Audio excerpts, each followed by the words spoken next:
Before we start, please make sure to like this video and hit this subscribe button, so you never miss a story like this. And also comments where you are watching from, how many sons and daughters you have. Thanks. My name is Daniel, and 5 days before I was supposed to marry the love of my life, I was holding her phone in my hand, screaming at her brother in the middle of a parking lot because she was gone. "You're lying to me, Nate. I know you're lying. Where the hell is she?" He shoved me back. "I told you, I don't know, man. She said she needed space." Space? We're getting married in 5 damn days. I didn't care who was watching. I was yelling like a man possessed, fists clenched, eyes burning. It wasn't just panic. It was betrayal, the kind that shatters everything. Rest of hook, 6-line paragraphs, emotional, dramatic tone, heated start.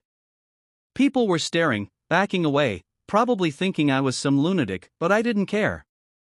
My fiancée, Angela, was missing. No text. No call. No explanation. She was supposed to meet me for our final wedding tasting. She never showed. I drove to her apartment. Her keys were still inside. Her car, untouched. Her purse? Sitting on the table like she just went to take out the trash. But she was gone. And now her brother was standing here, saying she just needed space? "We've been planning this wedding for over a year," I hissed. She said, "Forever, Nate." She looked me in the eye and said, "You're my always." Was that a lie too? "Don't put this on me," he said, stepping back. "You know Angie. She gets weird before big stuff. This isn't the first time she's gone off the grid." I lunged forward, and 2 strangers had to grab me. I wasn't trying to hurt him, I was just losing my mind. You don't understand unless it happens to you. One day, you're shopping for suits, and the next, you're wondering if the person you love even existed. I didn't sleep that night. Or the night after. I was calling hospitals. Police stations. I filed a missing persons report. I printed flyers. I begged strangers to share her picture online. I stayed up rereading our texts. Listening to her last voicemail.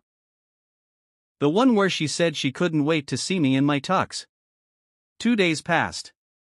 2 days of pure hell. Then, she walked in. Not crawling. Not crying. Not injured. She walked in like she had just gone out for coffee. Angela. My Angela.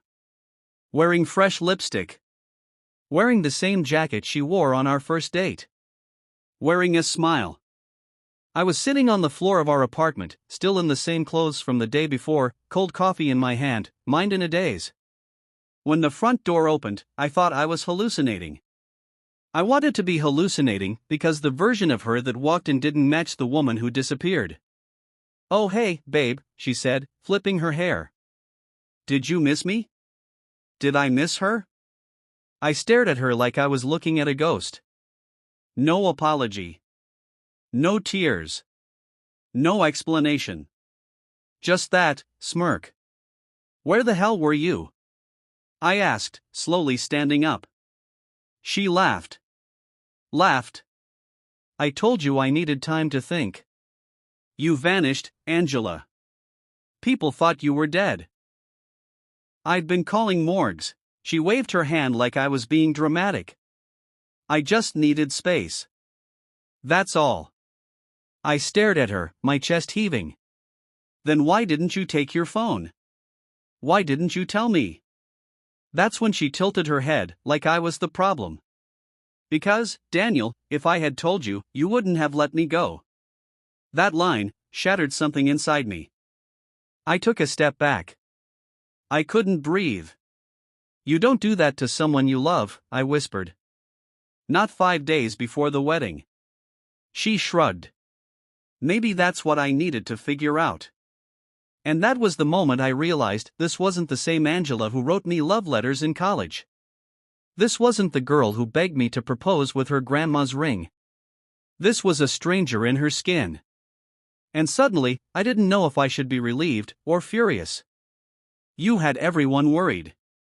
Your family. Your bridesmaids. People were about to call off the wedding. Your mom is hysterical. And you're standing there talking like this is just some spa weekend you forgot to tell me about? I didn't ask anyone to panic, she said coolly. They overreacted. That's not on me. I laughed bitterly. You really believe that? I needed to know if I was making the right choice, she said, folding her arms. Isn't that better than marrying someone with doubts? And oh, I exploded. The better option would have been talking to me. You don't disappear and come back like nothing happened, Angela. You don't just put a ring on my finger and vanish. She turned away like she was bored with the conversation. That's when I saw it, a faint bruise on her wrist. I stepped closer. Who were you with? She froze. I said, who were you with? That's none of your business, she said quickly, pulling her sleeve down. You're my fiancé. It's every bit of my business. The room went silent. I felt like the walls were closing in. She looked away. And in that single second, I knew. I wasn't the only man in her life. But I didn't cry. I didn't scream. I just stared at her. Because suddenly, I realized something much worse than being left at the altar. I realized I had no idea who I was about to marry. And maybe, just maybe, that was the point. If your heart's ever been broken by someone who smiled through their lies, if you've ever felt blindsided by the one person you thought would never betray you, then keep watching. Because what she did next, just days before our vows, made the disappearance look like a warm-up. And by the time I found out the real reason she walked away, she wasn't the only one who'd be begging for forgiveness. Trust me, this story is just getting started. She went to the shower. Just like that. Like nothing had happened. Like she hadn't just ripped my world apart and stitched it back together with silence. I stood there frozen, fists at my side, mind racing, stomach turning. Her phone was still off. Her bag still untouched. She didn't even look tired. Not like someone who'd been crying or searching for answers. She looked free. And that's what scared me most. I walked to the door of the bathroom. Steam was already filling the air. Who were you with, Angela? I asked again, not screaming this time, just begging. I wasn't even angry anymore. I was terrified. If there's someone else, just tell me. I'd rather hear it from your mouth than find it out in the worst way. The water stopped. She didn't answer. And when the door cracked open, and she stepped out with a towel around her, I saw something in her eyes I hadn't seen before: distance. Cold, hollow distance. Like she had already made a decision, and I wasn't part of it. Don't do this right now, Daniel, she said softly. Please. I stepped back. You disappeared, Angela. For 2 days. And came back acting like you just got lost in Target. You want me to just smile and iron my tux? I needed to think. Then tell me what you decided, I snapped. Do you still want to marry me or not? She sat down on the bed, towel clutched tightly.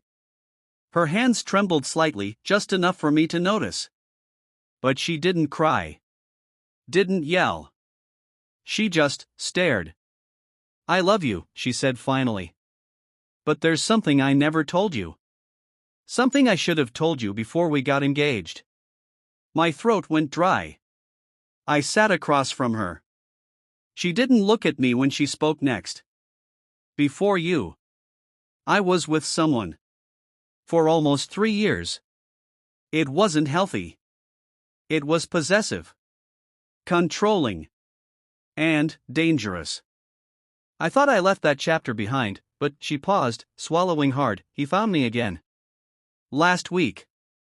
I didn't move. I barely blinked. I didn't want to drag you into it, she whispered.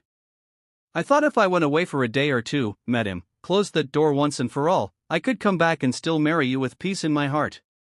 But it didn't go like that. I felt my chest tighten. You met him? Alone? She nodded. He said he just wanted closure. That he had changed. I stood up, pacing now, trying to process everything. So you just, what? Went off with him? Just like that? I was scared, she said. Not of him. Of you. Of how you'd react. You've always been so steady, Daniel. So safe. You don't deserve chaos. I turned sharply toward her. Don't twist this. Don't make me the reason you ran into the arms of an ex who abused you. Her eyes flashed. I didn't run into his arms. I confronted my past. You disappeared, Angela. That's not confronting. That's hiding. She looked away again. Did anything happen? I asked, voice low now. Physically. Emotionally. Tell me the truth. A long pause. Then. No. Not in the way you think, but, he kissed me. My heart shattered in that one sentence. And I didn't kiss him back, she added quickly. I pushed him away. I left. I stayed at a friend's place. I didn't know how to face you. I sat down, numb. Everything in me wanted to believe her. Every memory. Every plan. Every song we chose for the wedding. But something didn't sit right. I looked at her closely. Which friend? She hesitated. What? You said you stayed with a friend. Who? She blinked. Too long. Then said, Sarah. I pulled out my phone. Dialed Sarah on speaker. Angela's eyes widened. Daniel, wait. Hey, it's Sarah, the voicemail chirped. Leave a message. I stared at her. She couldn't hold my gaze. And that's when I knew there was more. Maybe she wasn't just scared of her ex. Maybe she wasn't even running from him. Maybe she was running from me. And maybe she had already decided I just hadn't caught up yet. If someone ever looked you in the eye and said I love you, only to turn around and break every promise behind your back, then don't stop now. Because what I found out next about where she really was, it didn't just cancel a wedding. It started a war. Keep watching, the truth hasn't even landed yet. The next morning, I didn't say a word. I just handed her coffee. Kissed her forehead. Acted like I believed her story.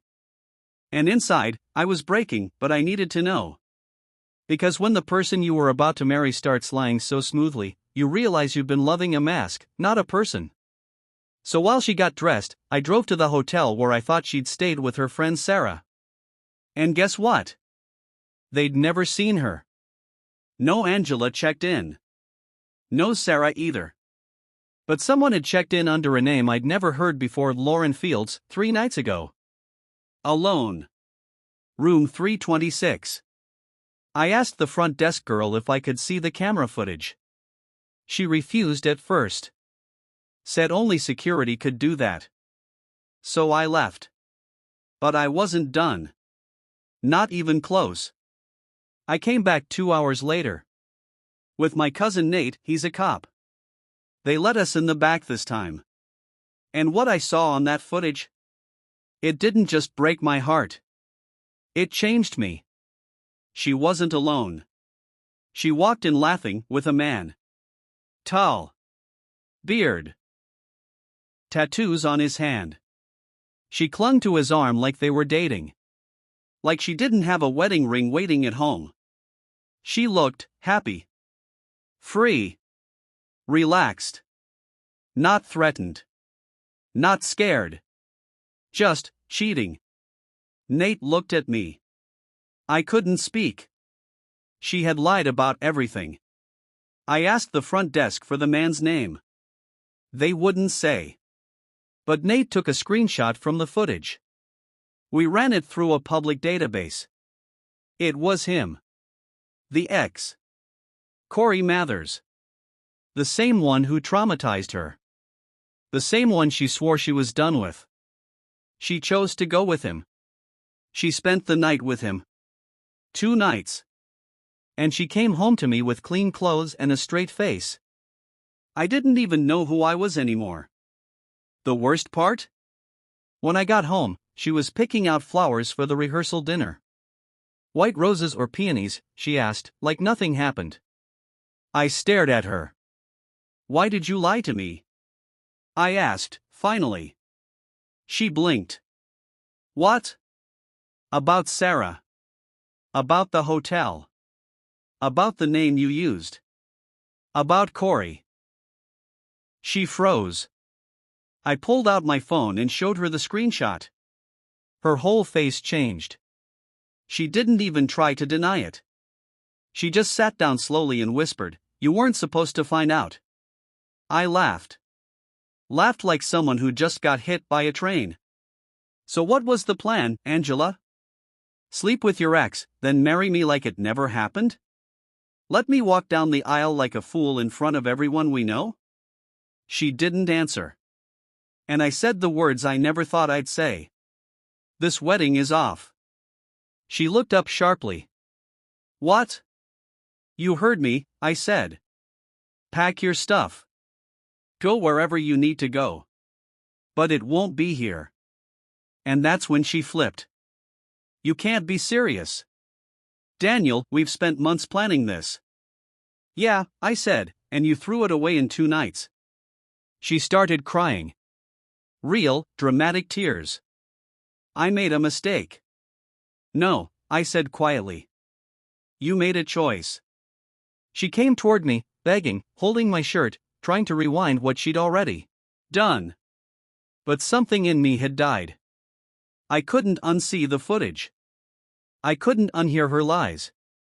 I couldn't unknow that the woman I was about to marry could betray me, then sleep next to me like it never happened. If you've ever had your heart shattered by someone who swore they'd never hurt you. If you've ever found out the truth from a stranger instead of the one you loved. Then stay with me. Because what happened at the wedding venue next? Well, let's just say the guests didn't get the celebration they expected. I should have canceled everything. I should have told the guests to go home, called the vendors, shut it down. But something in me snapped. After all the lies, after watching her walk in like she didn't just cheat and vanish days before our wedding, I realized I wasn't just heartbroken. I was done being the fool. So I showed up to the venue in my suit. Alone. People clapped when I arrived. The music was playing, guests were seated. My aunt handed me a boutonniere like it was still going to happen. But the air felt fake. I looked around at all the people smiling, completely unaware they were standing in the middle of a bomb about to go off.